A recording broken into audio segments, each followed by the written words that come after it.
भी जीवन और मृत्यु भितर चिंतन कर आत्मा सहित शरीर संयोग को जीवन कहुए, आत्मा सहित शरीर विजय को मृत्यु कहुए। यही अवधि को ऋषि मुनि माने 100 वर्ष बोली कल्पना कर 100 जन जो अधिक बंचव मना करा जाए नहीं, किंतु 100 वर्ष एक कल्पना करा जाए। वेदर मंत्र अच्छी आमर पुरोहित बंधु मैंने आचार्य मैंने बस विद्वान लोक मैंने बस से जानी एक मंत्र अच्छे तच्चक्षुर देवहितम पुरस्तात् शुक्रमुच्चरत् पश्येम शरदशतम जीवेम शरदशतम श्रृणुयाम शरदशतम प्रब्रवाम शरदशतम अदीना श्याम शरदशतम। प्रभु 100 वर्ष पर्यंत भलरे देखी भलरे शुणी भलरे चली भलरे कर्म करी एवं 100 ऊर्ध वर्ष बंचिले आपण दयार मु वंचित हेबी ना। ये 100 वर्ष को 4टी भाग कराई, 4टी आश्रम। कौन आश्रम ना गोटे ब्रह्मचर्य आश्रम, गोटे गृहस्थ आश्रम, गोटे वानप्रस्थ आश्रम, गोटे संन्यास आश्रम। प्रथम 25 वर्ष को ब्रह्मचर्य आश्रम कह। ब्रह्मचर्य माने ब्रह्मणी चरती ब्रह्मचर्य, ईश्वर को जानिबा, ईश्वर को बुझिबा, ईश्वर मते देखुचंती बोली मानी जीवनचर्या को अत्यंत श्रृंखलित मार्जित करवा हूँ ब्रह्मचर्य बोले सकल जीवन को आहरण करवा, विद्या आहरण करी, सहनशीलता आहरण करी, धैर्य आहरण करी, सब संग्रह करी। यही संग्रह कर भाई मत गोटे द्वितीय आउ दरकार। हे भगवान, ये बड़ विचित्र ओजन बढ़ेगा तंत्र ये।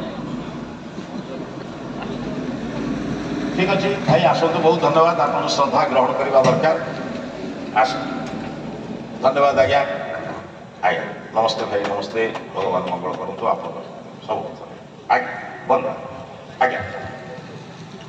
देखो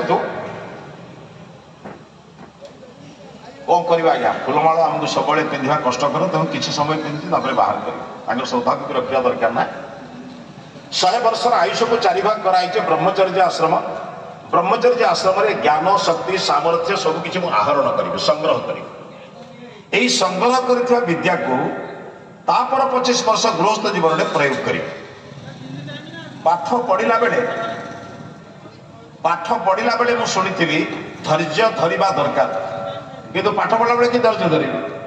गृहस्थ जीवन में पत्नी कह, माँ कह, 2 जन कथा शुणिक मत काम चलैबा को पड़ो, धैर्य दरकार ना नहीं।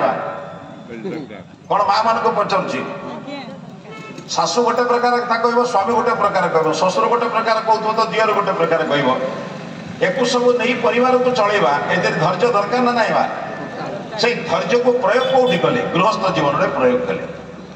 थियोरी भाव शुणी ब्रह्मचर्य आश्रम प्राक्टिकल प्रयोग कले गृहस्थ जीवन। थियोरी और प्राक्टिकल दीटार जो आप संपन्न हो गए, अर्थ ज्ञान भी थिला, प्रयोग भी है, से जड़े उत्तम मनीष भाव में आप वानप्रस्थ जीवन को आसे। वानप्रस्थ के 50 पर 51 वर्ष। आजिकल कहले कहीं शुणवार ना, एका वन ना एका घर आज्ञा। हाँ यहाँ संख्यार पढ़ु कि घर छाड़ार ना।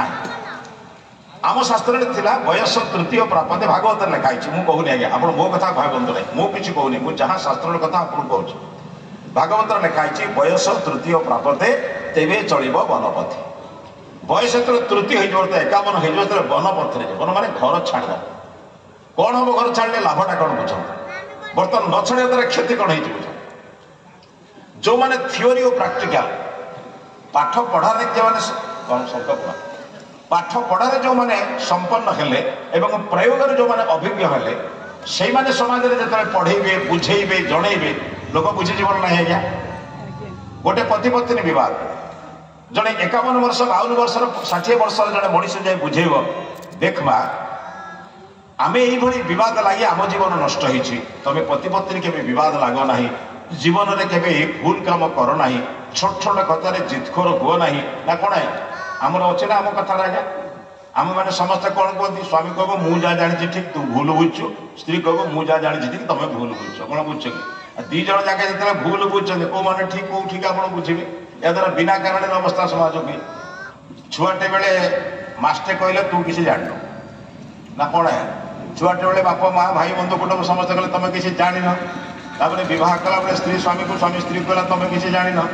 आउ समाज रे बुल्ला बेले नाती नातुणी कहले जे तमे बेल गलानी तमे आउ किछि आ केबे जानिबो आ मोल्ला परे पड़िबो ना।